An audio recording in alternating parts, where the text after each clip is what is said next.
So hello friends, doctor Zakir this side. और हमेशा की तरह मैं कोई ना कोई वीडियो लेके आता हूँ। तो आज हम पीआरपी के बारे में डिस्कस करने वाले हैं। मैं आपको एक रिजल्ट दिखाने वाला हूँ, एक केस दिखाने वाला हूँ जिसको हम ट्रीट कर रहे हैं लास्ट 3 to 4 मंथ से।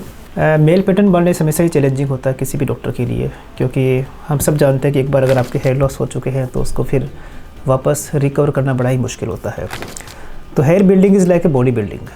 आपको लंबा समय लगता है और आपको हमेशा मेंटेन करके रखना पड़ता है। तो कोई भी ऐसी कोई मेडिसिन नहीं है कि जो एक बार आप लगाने के बाद में इसको स्टॉप कर दे और आपके बाल वापस ग्रो करते रहें।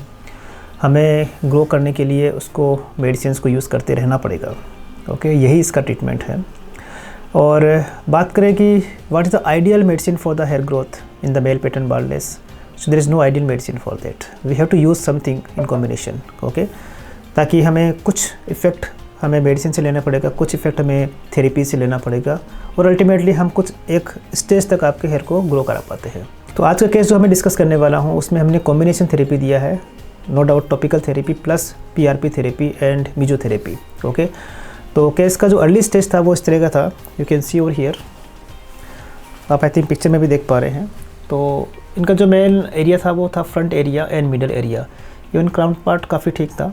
और अगर हम इसको क्लोज लुक देखें तो आप देख पा रहे हो काफ़ी थिनिंग था इस एरिया के ऊपर। Even I was more thinking toward the hair transplant, but इनके बाल थोड़े से उतने स्टेबल नहीं थे।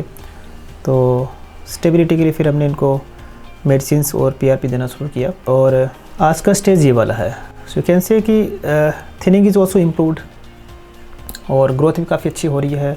और अब ऐसा लग नहीं रहा कि जैसे कि काफ़ी ज़्यादा हेयर लॉस है इस पर। ओके, सो ये एक इफ़ेक्ट हो सकता है। 3 to 4 मंथ्स 5 मंथ्स कभी कभी लगते हैं, तो उससे काफ़ी अच्छा रिजल्ट आ सकता है, राइट, ग्रो अच्छे हो सकते हैं। तो पीआरपी और मेसोथेरेपी से आपको यही ध्यान रखना है, यही सोचना है और यही उम्मीद रखना है कि जो एग्जिस्टिंग हेयर होते हैं वही आपके इम्प्रूव होते हैं, तो उसकी ग्रोथ बढ़ सकती है। सेकंड, जो थिनिंग वाला पार्ट है वो भी इम्प्रूव हो सकता है। Okay, so I want to show you the case basically like. Okay, stage अभी स्टेज ये वाली है। Even early it was like very minimal. So अगर मैं ग्रोथ दिखाऊँ आपको तो you can see in the picture, तो आप देख पा रहे हैं किस तरह से वो ग्रोथ इम्प्रूव होती है।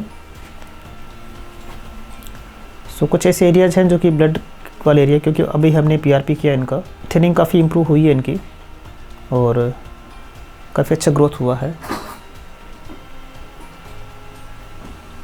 एंड नो डाउट इनको मेंटेन करके रखना पड़ेगा, मेडिसिन भी यूज़ करनी पड़ेगी। कुछ लोग बोलते हैं डॉक्टर पीआरपी थेरेपीज़ हमें कब तक लेनी पड़ती है। तो मोस्ट ऑफ टाइम हमने देखा कि पीआरपी थेरेपीज़ एक अच्छा बूस्टअप देने के बाद उसको स्टॉप कर सकते हैं। लेकिन कुछ पीआरपी डिपेंडेंट हेयर्स होते हैं जिसके अंदर हमें पीआरपी देनी ही पड़ती है। तो एज ए मेंटेनेंस पीआरपी आप 2 to 3 मंथ्स में एक पीआरपी ले सकते हैं, वो आपके लिए हमेशा अच्छी रहेगी।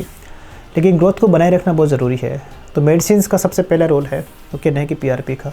तो मेडिसिन पर आप ज़्यादा फोकस कीजिए और उनको रेगुलर लेते रहिए।